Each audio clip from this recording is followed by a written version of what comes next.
Hi, my boys. Today is July 19th, Friday, 6:44.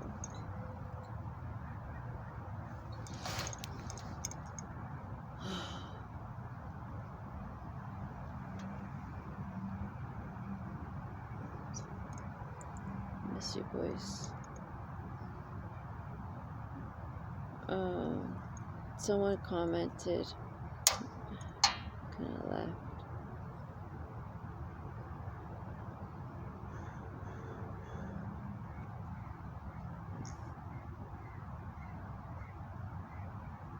Someone says I was replying on one of their videos. Where they at? I asked where they at. And he said, sadly, I speak about narcissism. A true psychic medium wouldn't speak this way. Your vibes attacked your tribe. We don't all awaken at the same time. We're awakened in waves. FYI, I'm awakened empath, sharing what I've learned along my journey with others. Being chosen or awakened does not put you at a pedestal. We're normal, everyday people. What the hell?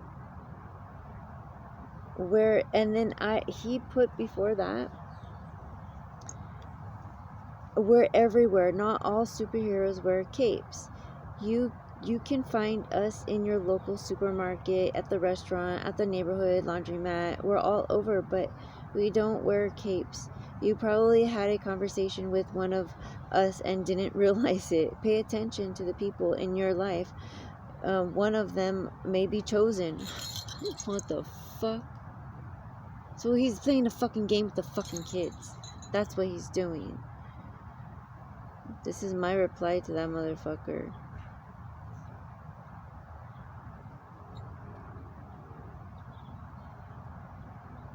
Oh my god, this is just... Let's see if we'll even... I won't even show my comment. It only shows his 2 comments, but not the comment I did. Let's see if I go back. This fucking YouTube. No, I'm alone. My offsprings, I'm alone. But my ancestors told me I would be alone.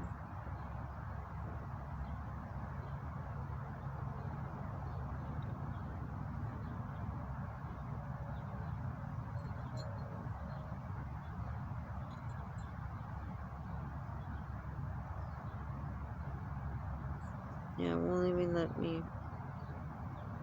I can't even tell you what I wrote back to him.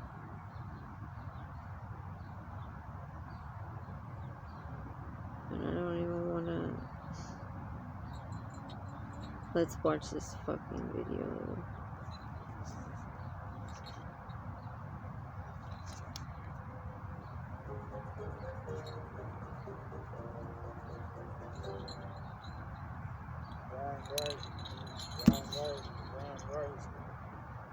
It's your guide, inspired sleeper, recorded to you live once again. Well, I'm doing great. This morning's message, or today's message rather, is entitled, Your Purpose Terrifies the Enemy. Alright? They are terrified by your purpose. Alright? So, this one is for the chosen ones. I want to start by saying this, guys. As chosen one,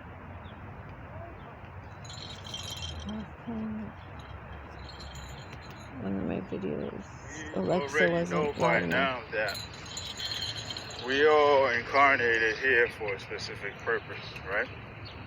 We came here to serve humanity, all right, through our gifts and abilities and talents.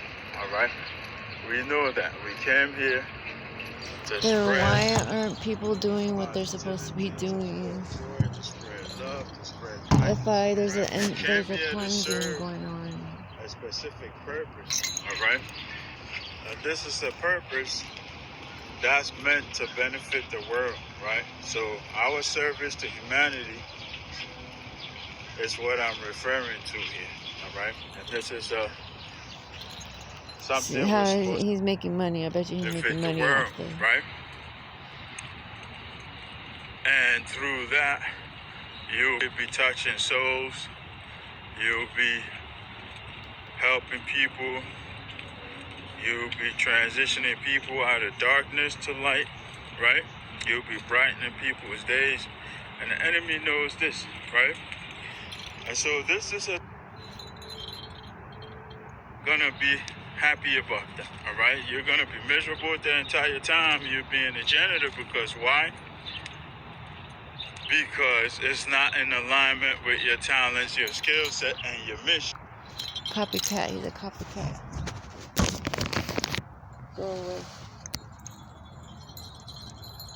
Let me turn my earphones on. He's a copycat. And then I could talk louder.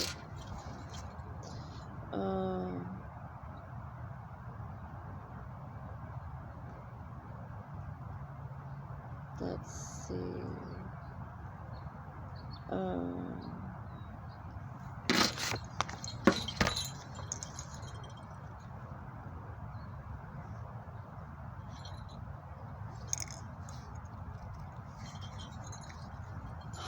Alright.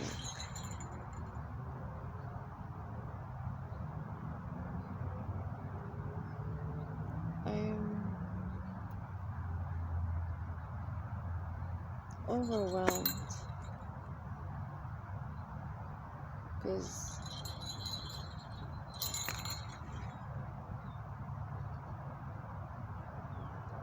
they've always given me royalty stuff. I don't know what the fuck I'm gonna do with that shit. What is it gonna help me? Not a goddamn thing. Not a goddamn thing.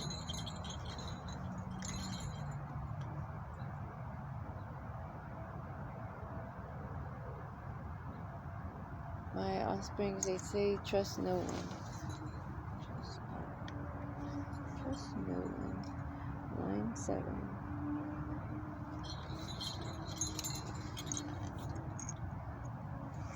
I found this book.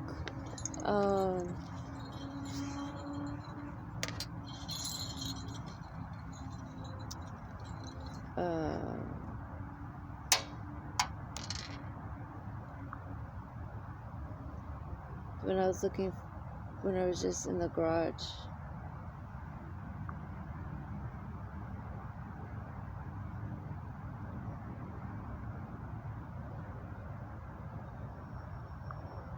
So,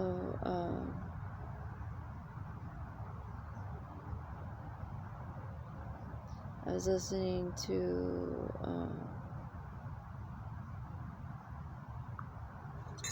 this last night and I fell asleep to a lot of it. So,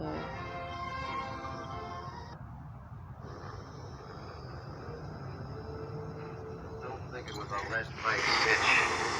It never is when the enemy is dug in on top and you're moving up from the bottom. Moving? In this temperature? You just put one frozen foot in front of the other. You hope and you pray your heart don't bust wide open from pounding. Or a sniper don't hit you where it counts. oh, a big picture.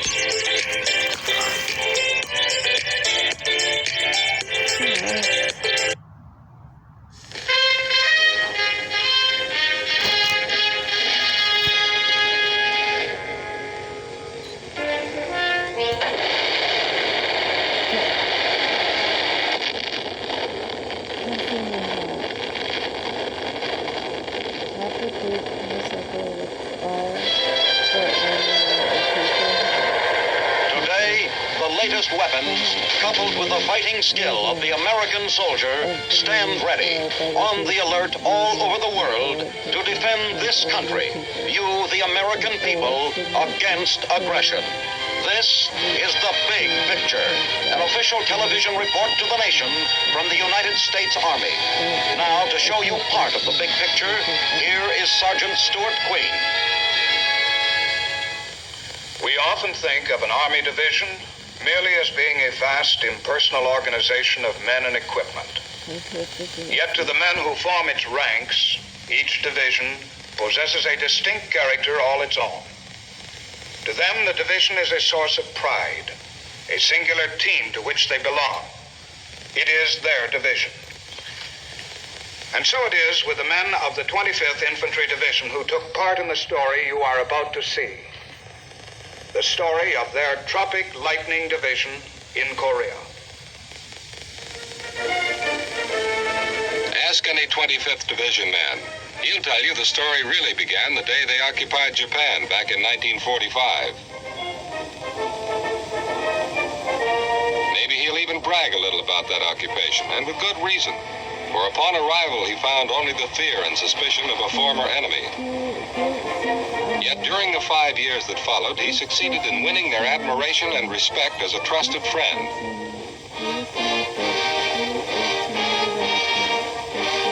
Yes, the story began here. For on June 25th, 1950, the division was still in Japan when the neighboring South Koreans were invaded. North Korean communists had crossed the 38th parallel in force. Machine guns would be no match against the Russian-built tanks spearheading the attack from the north. The Republic of South Korea called for immediate assistance. The United Nations heard and answered. Within 2 weeks after the North Korean invasion, Japanese port cities were humming as the 25th Division rushed to support the beleaguered South Koreans. On July 7th, advance elements of the 25th took their last look at Japan as they set sail for Busan, following close on the wake of their sister division, the 24th. Thus, the men of the 25th became the second United States division to arrive in Korea.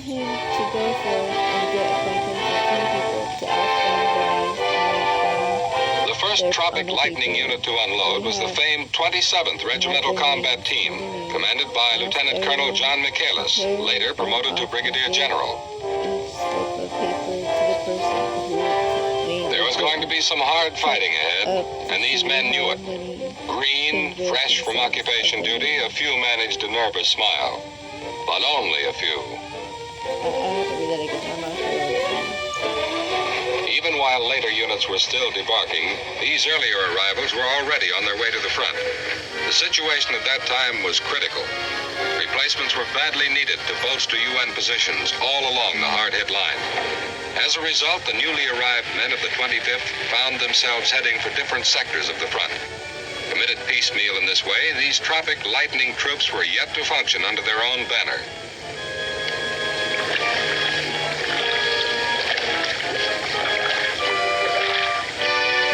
Then, on July 20th, the 25th assembled as a division and took up defensive positions in the north near Sangju. This placed them on a perimeter, face-to-face with the advancing enemy. Now, fighting together as a single team, the men of the 25th watched and waited for their first real test under fire. They were bidding for precious time while other UN reinforcements could be rushed to Korea. They watched and they waited, and then...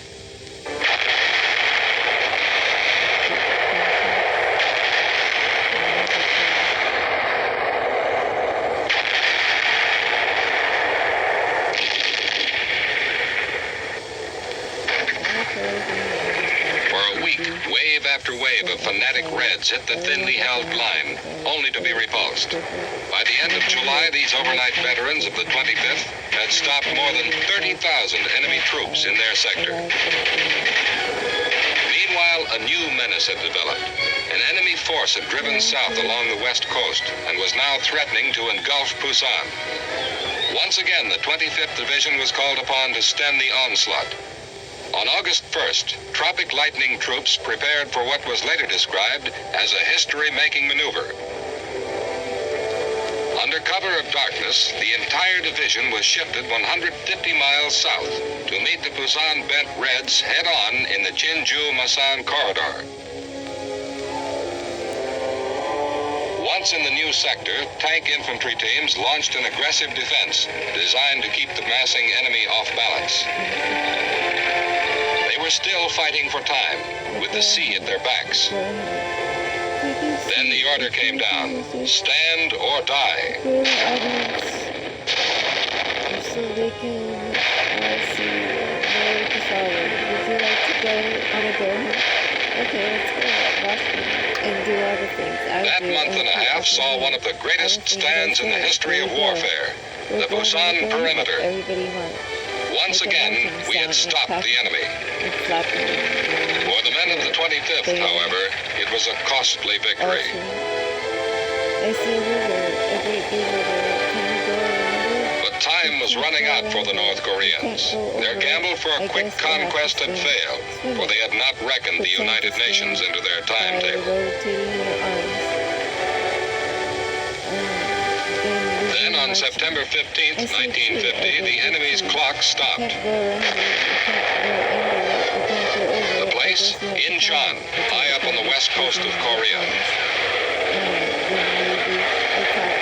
With the U.S. 10th Corps spearheading the amphibious assault, the Reds suddenly found themselves caught in a squeeze play.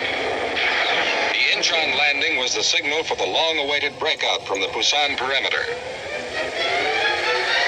Quickly overcoming initial enemy resistance, the men of the 25th were soon on the move across the Korean peninsula, bypassing many trapped North Koreans in the south. Despite numerous mines and blown bridges that slowed the advance, the Tropic Lightning Division reached the west coast of Korea by the end of September, a distance of almost 200 miles. Immediately, they began Operation Mop-Up. House cleaning, 25th Division style. Results? Excellent. Tropic Lightning troops rounded up more than 14,000 prisoners during October, while 8th Army continued to pursue the enemy north. In addition to handling POWs, the men of the 25th had other responsibilities. South Korean civilians by the thousands were flocking back to their liberated homes.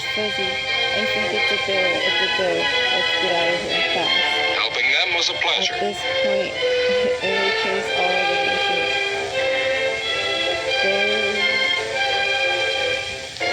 November found the division again heading north. Chinese troops had been reported crossing the Yalu River. On November 27th, the Chinese struck in force. For the men of the 25th Division, the remainder of 1950 turned into a deadly game of leapfrog as they fought and withdrew.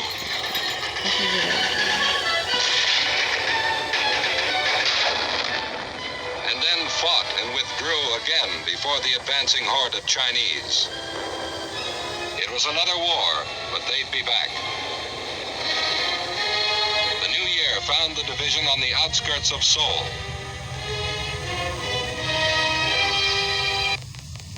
While other UN troops retired from the battered city, elements of the 25th were picked to fight the delaying action which covered their withdrawal.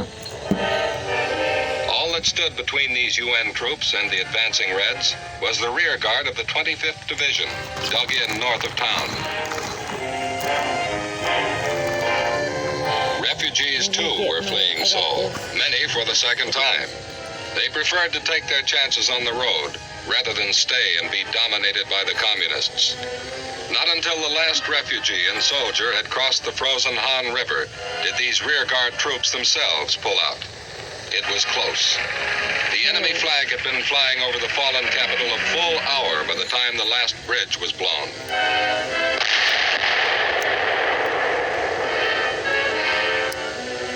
The long, weary withdrawal then continued south, finally coming to an end below Suwon. As 8th Army consolidated its forces, the men of the 25th waited for the order to begin the drive back north. It was bitter cold, but morale was high. The The Chinese had had their day. We'd soon see if they could take it. Then the order came down, and on January 15th, 1951, the division began pushing northward. First objective, Suwon. As they neared the town, the men of the 25th encountered resistance from well-entrenched enemy troops. The infantry called for armored support to help them clear the way. That's scary. At least I dated it. Then the infantrymen took over as they moved in on Suwon itself, anxious to close with the enemy. Experts in the art of infighting, they also knew when to duck. Once inside the town, they had to check every hut for Reds, then double-check.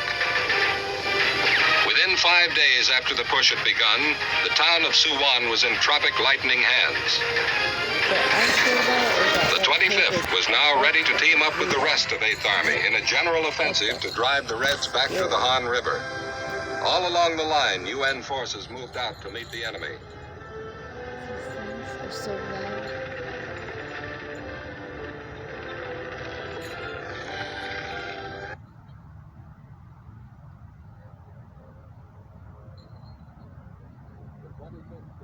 So loud, like I don't have to hear.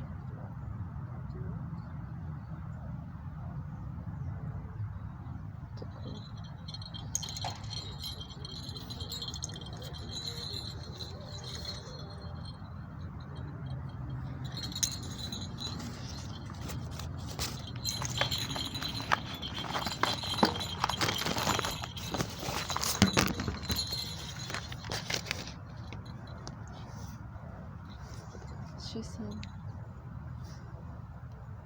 January 13th, 1973.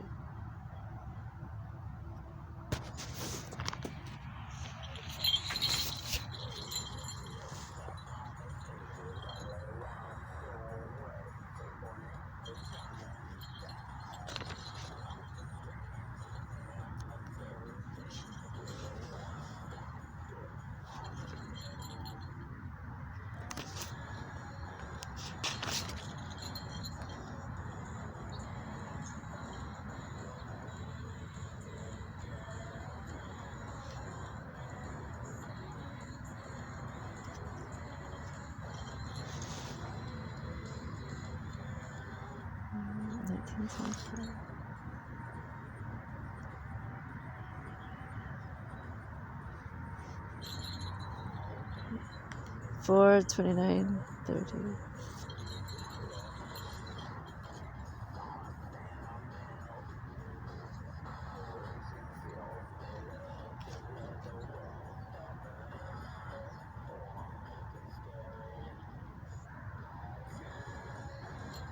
She got one for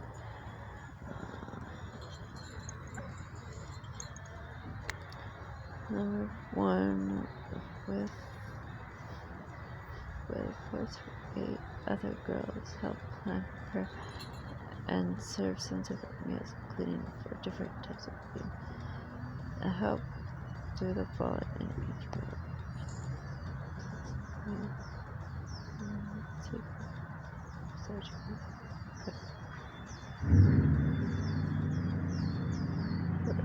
Use correct knots of hanging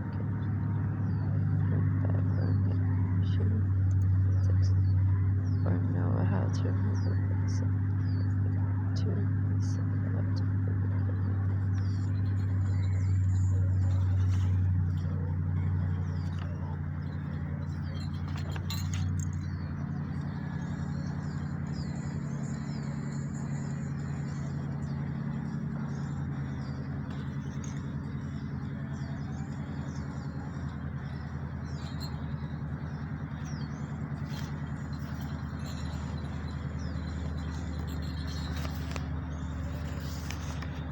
This is my paper.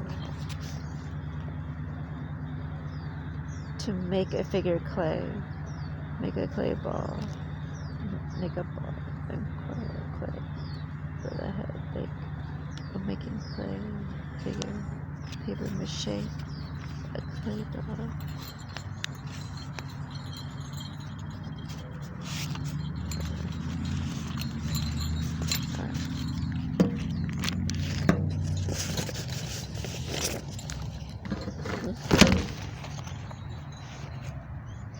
That's so cool.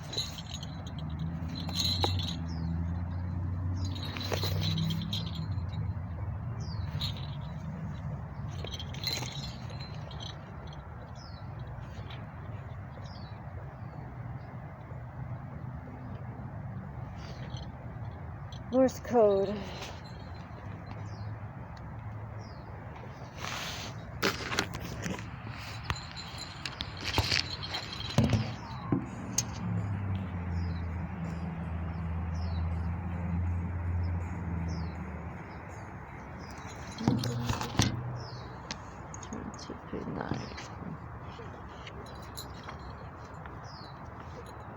One 97 179.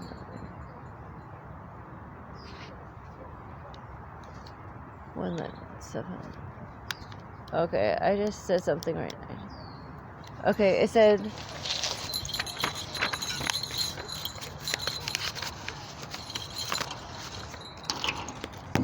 Morse code. If the book said Morse code, it says turn to page.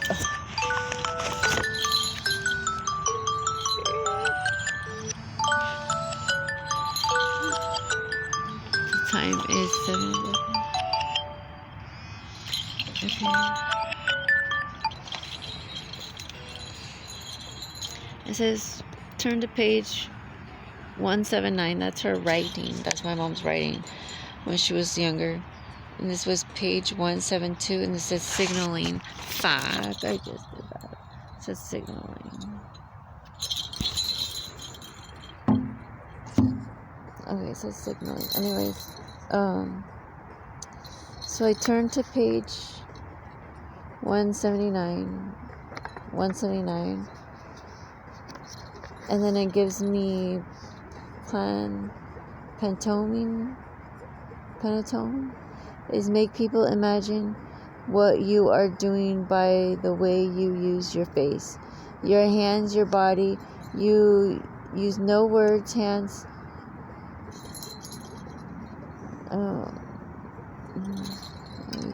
Hands, your body. Use your no words. That is strange right now. Use your pen. See if you can guess what you are doing. Show by the way you're acting, which are the 5 sentences used when you pick up things. Pick up cactus, blossom, or rose from a thorn bush. Try to... I can't read it. It's bothering me.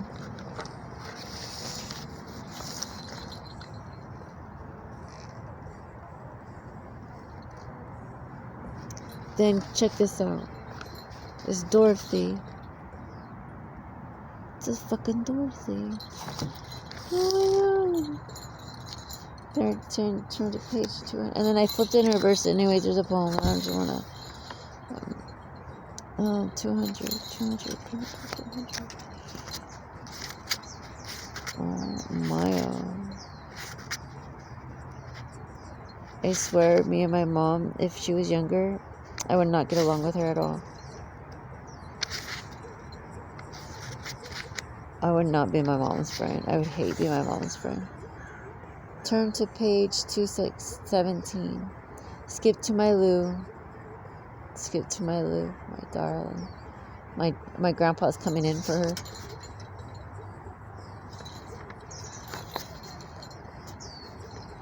Ooh. 217.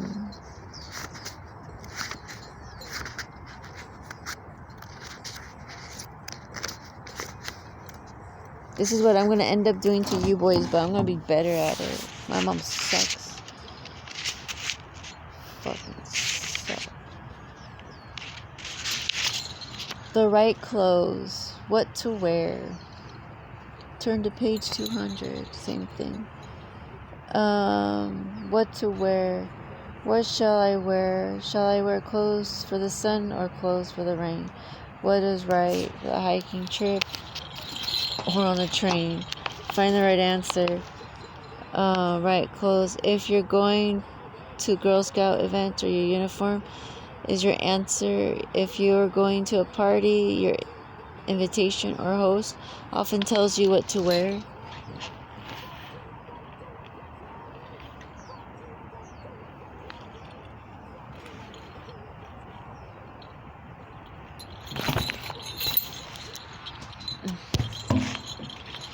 Okay, and then okay, let me go back to that one.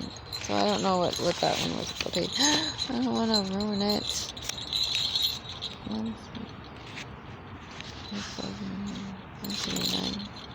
Okay, story of the Star-Spangled Banner. Towards the end of the War of 1812, Francis Scott Key stood on a battleship on a stupid me. Let me. I'm gonna battleship. Oh my God.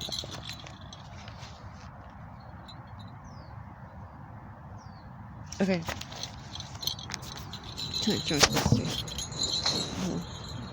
Forgotten history. Story of the starving event. Towards the end of the World War of 1812, Francis Scott Key stood on a ship in Shakespeare Bay, which is Terrell battle. British ships were bombarding Fort McHenry. Key, a young Washington lawyer, had come to Britain fleet to ask for a release of a captured friend. The British said they would release his friend, but Key must stay with their fleet until the battle was over. So all the night of September 13th, 1814, Francis Scott Key watched the battle to see whether or side was winning. He knew that as long as the Star-Spangled Banner flew over Fort McHenry, the Americans still had the fort. Oh say, can you see by the dawn's early light what so proudly we held at the twilight last gleaming, whose broad stripes and bright stars through the peril fight? O'er the ramparts we watched were so gladly streaming, and the rockets' red glare and the bombs bursting in air gave proof through the night that our flag was still there.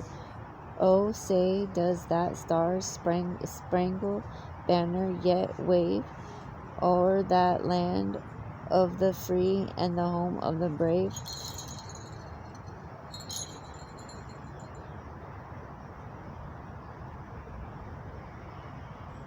Banner.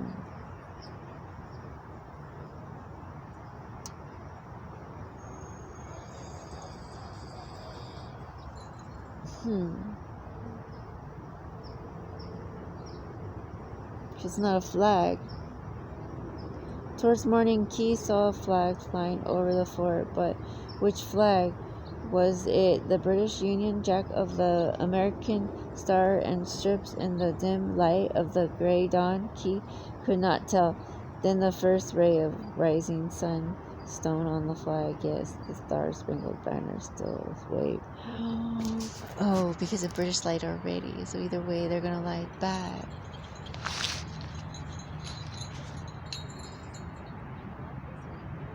On the shore and dimly see through the mist of the deep were the foe hardly host in the dread silence response. What which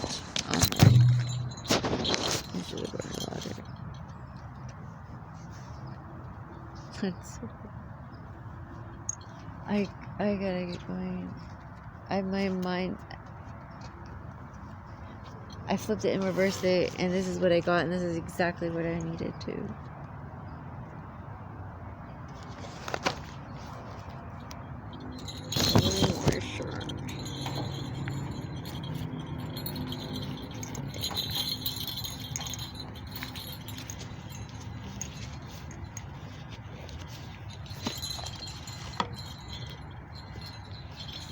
It's so sad because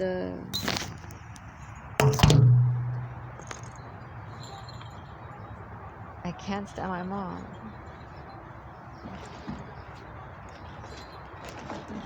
But she looked like a child that was like my son Desi. Autistic for sure.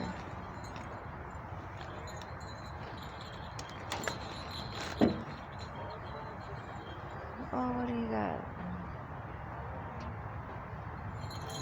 Got somebody on me. Ladybug, I think. A baby ladybug. Oh no, it's mine.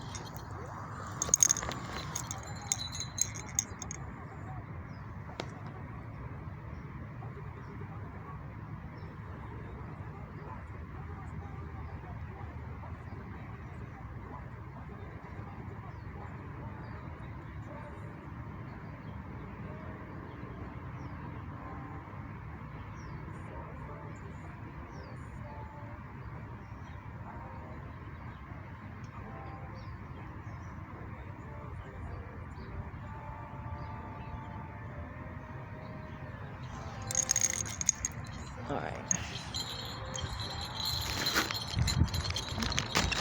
Here we go, boys. See you boys in a bit.